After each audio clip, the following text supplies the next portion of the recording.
നിലമ്പൂരിൽ PV അൻവറിനെ സ്ഥാനാർത്ഥിയായി തൃണമൂൽ കോൺഗ്രസ് പ്രഖ്യാപിച്ചിട്ടുണ്ട്. വിവരങ്ങൾ നൽകാനായി ഡൽഹിയിൽ നിന്ന് ഡി ധനസുമോദ് ചേരുന്നുണ്ട്.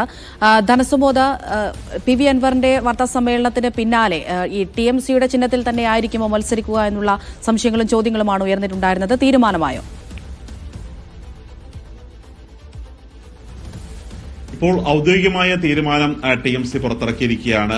നിലമ്പൂർ ഉപതെരഞ്ഞെടുപ്പിൽ TMC സ്ഥാനാർത്ഥിയായിട്ട് തന്നെ PV അൻവർ മത്സരിക്കുകയാണ്. മമതാ ബാനർജിയുമായി സംസാരിച്ച ശേഷം മമതാ ബാനർജിയുടെ അംഗീകാരത്തോടുകൂടി തന്നെ ഈ ഔദ്യോഗികമായി തന്നെ ഇപ്പോൾ തൃണമൂൽ കോൺഗ്രസ് അവരുടെ വാർത്താക്കുറിപ്പ് പുറത്തിറക്കിയിരിക്കുകയാണ്. അവരുടെ പാർട്ടി ചിഹ്നത്തിൽ, അതായത് രണ്ട് ഇരട്ടപ്പൂവും ഗ്രാസും പുല്ലും പൂവും എന്ന ചിഹ്നത്തിൽ തന്നെയാണ് മത്സരിക്കുന്നത്. ഇത് ഇങ്ങനെ ഒരു കേരള നിയമസഭയിലേക്ക് ആദ്യമായിട്ടാണ് അവരുടെ ഔദ്യോഗിക ചിഹ്നത്തിൽ തന്നെ മത്സരിക്കുന്നത്. നേരത്തെ ഇതിനു മുമ്പ് ബംഗാളിന് പുറത്തേക്ക് ഗോവയിലും ത്രിപുരയിലും ശക്തമായ മത്സരം കാഴ്ചവെച്ചപ്പോഴും ഈ പാർട്ടി ചിഹ്നം നൽകിയിരുന്നു. പക്ഷേ എങ്കിൽ പോലും ഒരു ഉപതെരഞ്ഞെടുപ്പിൽ പോലും കേരളത്തിൽ ഇതുപോലെ ഒരു പാർട്ടിയുടെ ഔദ്യോഗിക ചിഹ്നത്തിൽ മത്സരിച്ചിരുന്നില്ല.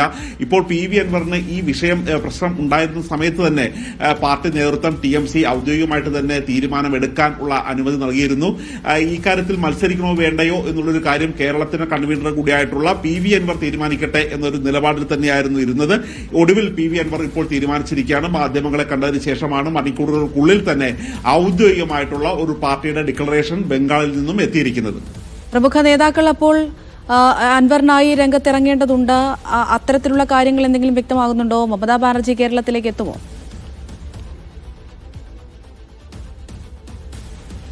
മമതാ ബാനർജിയെ കേരളത്തിൽ എത്തിക്കാൻ വേണ്ടിയുള്ള ശ്രമം തന്നെയാണ് ഇപ്പോൾ PV അൻവർ നടത്തിക്കൊണ്ടിരിക്കുന്നത്. ഏതായാലും മറ്റു എംപിമാർ, മഹുവ മൊയ്ത്ര അടക്കമുള്ള എംപിമാർ, ഡെറിക് ഒബ്രൈൻ തുടങ്ങിയ എംപിമാർ കേരളത്തിൽ എത്തും എന്ന് ഉറപ്പ് നൽകിയിരിക്കുകയാണ്. അഭിഷേക് ബാനർജിയും മമതാ ബാനർജിയും ഒരുമിച്ച് എത്തുമെന്നാണ് അൻവറുമായി ബന്ധപ്പെട്ട ആളുകൾ അറിയിച്ചിരിക്കുന്നത്. പക്ഷേ എന്നാണ് ഇവർ പ്രചരണത്തിൽ എത്തുന്നത് എന്നുള്ള ഒരു കാര്യം അറിയിച്ചിട്ടില്ല. പക്ഷേ എങ്കിൽ പോലും മമതാ ബാനർജിയെയും അഭിഷേക് ബാനർജിയെയും മണ്ഡലത്തിലെ പര്യടനത്തിൽ എത്തിക്കാനും പ്രചരണത്തിൽ എത്തിക്കാനുമുള്ള ഒരു കൊണ്ടുപിടിച്ച ശ്രമം തന്നെയാണ് PV അൻവറിന്റെ ഭാഗത്തുനിന്നുണ്ടായിരിക്കുന്നത്. ഇപ്പോൾ മമതാ ബാനർജി ഉടൻ തന്നെ എത്തിയില്ലെങ്കിൽ പോലും മറ്റു എംപിമാർ, മഹുവ മൈത്ര ഡെറിക് ഒബ്രൈൻ അടക്കമുള്ള എംപിമാരെ, ഒരു സംഘം എംപിമാരെ തന്നെയാണ് ഏർപ്പെടുത്തിയിരിക്കുന്നത്. കാര്യം ഇതുവരെ സംഘടനാ ചട്ടക്കൂടുണ്ടായിരുന്നു, നേരത്തെ ജില്ലാ കമ്മിറ്റികൾ ഉണ്ടായിരുന്നു. പക്ഷേ എങ്കിൽ പോലും ഒരു തൃണമൂൽ കോൺഗ്രസിന്റെ ഒരു പാർട്ടി എന്ന രീതിയിൽ ഔദ്യോഗികമായി പ്രഖ്യാപിക്കാൻ പോലും ഉണ്ടായിരുന്ന ഒരു പാർട്ടി ഉണ്ടായിരുന്നില്ല. പക്ഷേ PV അൻവർ ഇവിടെ സ്ഥാനാർത്ഥി അവരുടെ കൺവീനറായതിനു ശേഷം 14 ജില്ലാ കമ്മിറ്റികൾ ഉണ്ടാക്കുകയും സംസ്ഥാന കമ്മിറ്റി ഉണ്ടാക്കുകയും കൃത്യമായി ഈ പാർട്ടിയുടെ ചുമതലയ്ക്ക് വേണ്ടി എംപിമാരെ കൃത്യമായി TMC നിയോഗിക്കുകയും ചെയ്തിരുന്നു. അതിന്റെ അടിസ്ഥാനത്തിലാണ് ആദ്യഘട്ടത്തിൽ തൃണമൂലിൽ നിന്നും വനിതാ എംപിമാർ അടക്കമുള്ളവരായിരിക്കും പ്രചരണത്തിന് വേണ്ടി നിലമ്പൂരിലേക്ക് എത്തുക. ശരി.